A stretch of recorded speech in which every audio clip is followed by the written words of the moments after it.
जय श्री सद्गुरुदेवाय नमः। जय श्री गणपति देवाय नमः। ओम नमो भगवते वासुदेवाय नमः। श्रीमद्भागवत महापुराण अष्टम स्कंद 10वां अध्याय देवासुर संग्राम। श्री सुखदेव जी कहते हैं, परीक्षित, यद्यपि दानवों और दैत्यों ने बड़ी सावधानी से समुद्र मंथन की चेष्टा की थी, फिर भी भगवान से विमुख होने के कारण उन्हें अमृत की प्राप्ति नहीं हुई।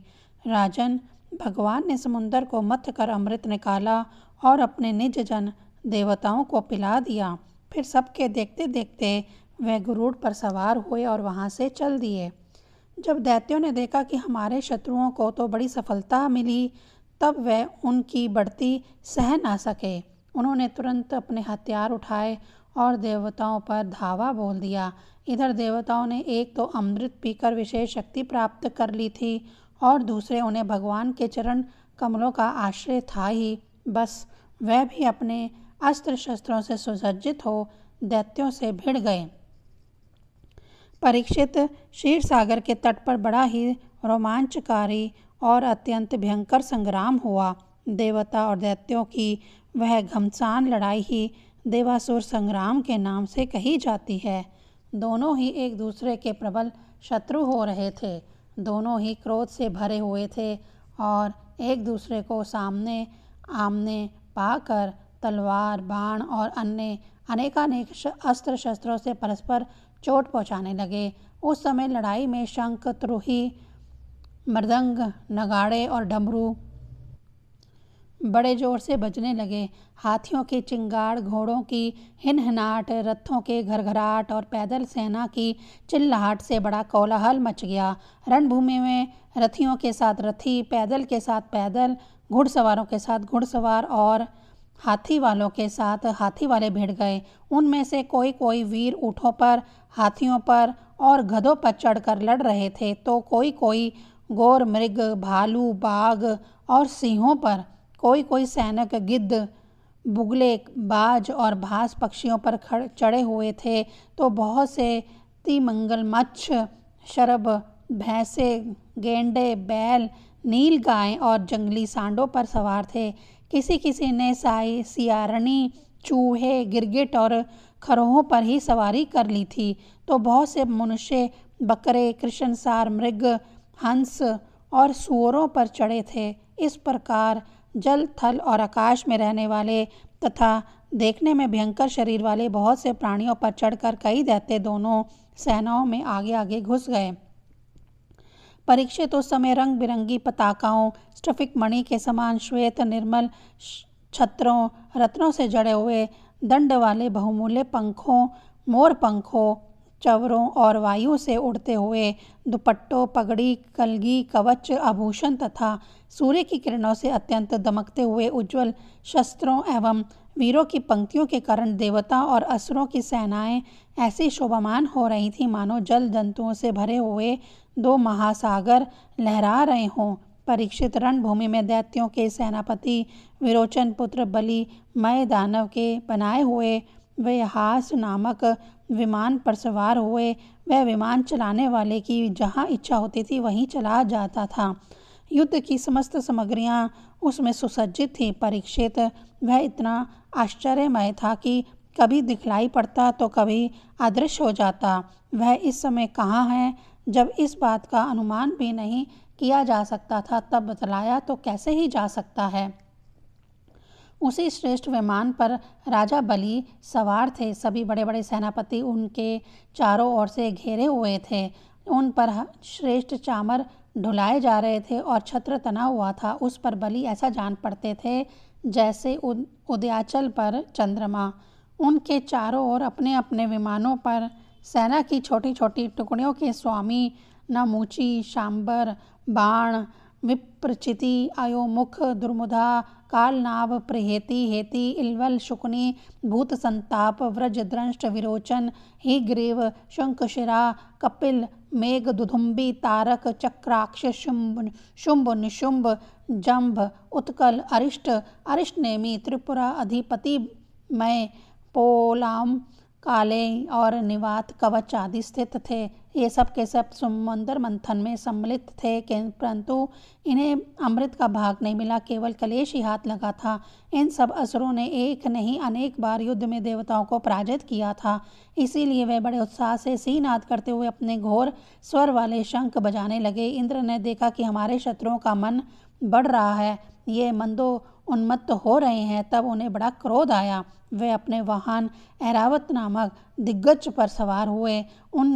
उसके कपोलों से मद बह रहा था, इसीलिए इंद्र की ऐसी शोभा हुई मानो भगवान सूर्य उदराचल पर आरूढ़ हो और उससे अनेकों झरने बह रहे हों। इंद्र के चारों ओर अपने अपने वाहन, ध्वजा और आयुधों से युक्त देवगण और अपने अपने गणों के साथ वायु, अग्नि, वरुण आदि लोकपाल हो लिए। दोनों सेनाएं आमने सामने खड़ी हो गईं। दो दो की जोड़ियां बनाकर वह लोग लड़ने लगे। कोई आगे बढ़ रहा था तो कोई नाम ले लेकर ललकार रहा था, कोई कोई मर्मभेदी वचनों के द्वारा अपने प्रतिद्वंदी को धिक्कार रहा था। बलि इंद्र से, स्वामी कार्तिक तारकासुर से, वरुण हेती से और मित्र प्रहेती से भिड़ गए। यमराज कालनाभ से, विश्वकर्मा मय से, शंभासुर त्वष्टा से तथा सविता विरोचन से लड़ने लगे। नमुची अपरिजता से, अश्वनी कुमार वृषपर्वा से तथा सूर्यदेव बलि के बाण आदि 100 पुत्रों से युद्ध करने लगे। राहु के साथ चंद्रमा और पुलोमा के साथ वायु का युद्ध हुआ। भद्रकाली देवी निशुंभ और शुंभ पर झपट पड़ी। परीक्षित जंबासुर से महादेव जी की, महिषासुर से अग्निदेव की और वतापी तथा इलवल से ब्रह्मा के पुत्र मारीच आदि की ठन गई। दुर्भुषी की कामदेव से, उत्कल की मृत गणों से, शुक्राचार्य की बृहस्पति से और नरकासुर की शनिश्चर से लड़ाई होने लगी। निवात कवचों के साथ मारुदगण, कालयों के साथ वासुगण, पलोमा के साथ विश्वदेवगण तथा क्रोधवंशों के साथ रुद्रगण का संग्राम हुआ। इस प्रकार असुर और देवता रणभूमि में इन द्वंद्व युद्ध और सामूहिक आक्रमण द्वारा एक दूसरे से भिड़कर परस्पर विजय की इच्छा से उत्साहपूर्वक तीखे तलवार और भालों से प्रहार करने लगे। वह तरह तरह के युद्ध कर रहे थे। भशुंडी, चक्र, गदा, सृष्टि, पट्टश, शक्ति, उल्मुख, प्रास, फरसा, तलवार, भाले, मुगदर, परिघ और भिंदी पाल से एक दूसरे का सिर काटने लगे। उस समय अपने सवारों के साथ हाथी, घोड़े, रथ आदि अनेकों प्रकार के वाहन और पैदल सेना छिन्न भिन्न होने लगी। किसी की भुजा, किसी की जंघा, किसी की गर्दन और किसी के पैर कट गए तो किसी किसी की ध्वजा, धनुष, कवच और आभूषण ही टुकड़े टुकड़े हो गए। उनके चरणों की धमक और रथ के पहियों की रगड़ से पृथ्वी खुद गई। उस समय रणभूमि से ऐसी प्रचंड धूल उठी कि उसने दशा, आकाश और सूर्य को भी ढक दिया, परंतु थोड़ी ही देर में खून की धारा से भूमि अपलवित हो गई और कहीं धूल का नाम भी ना रहा। तदनंतर लड़ाई का मैदान कटे हुए सिरों से भर गया। किसी के मुकुट और कुंडल गिर गए थे तो किसी की आंखों से क्रोध की मुद्रा प्रकट हो रही थी। किसी किसी ने अपने दांतों से होठ दबा रखा था। बहुतों की आभूषण और शस्त्रों से सुसज्जित लंबी लंबी भुजाएं कट कर गिरी हुई थी और बहुतों की मोटी मोटी जांघें कटी हुई पड़ी थी। इस प्रकार वह रणभूमि बड़ी भीषण दिख रही थी। तब वहाँ बहुत से धड़ अपने कट कर गिरे हुए सिरों के नेत्रों से देखकर हथियारों हाथ में हथियार उठा वीरों की ओर दौड़ने और उछलने लगे। राजा बलि ने 10 बाण इंद्र पर, 3 उनके वाहन ऐरावत पर, 4 ऐरावत के 4 चरण रक्षकों पर और 1 मुख्य महावत पर, इस प्रकार कुल 18 बाण छोड़े।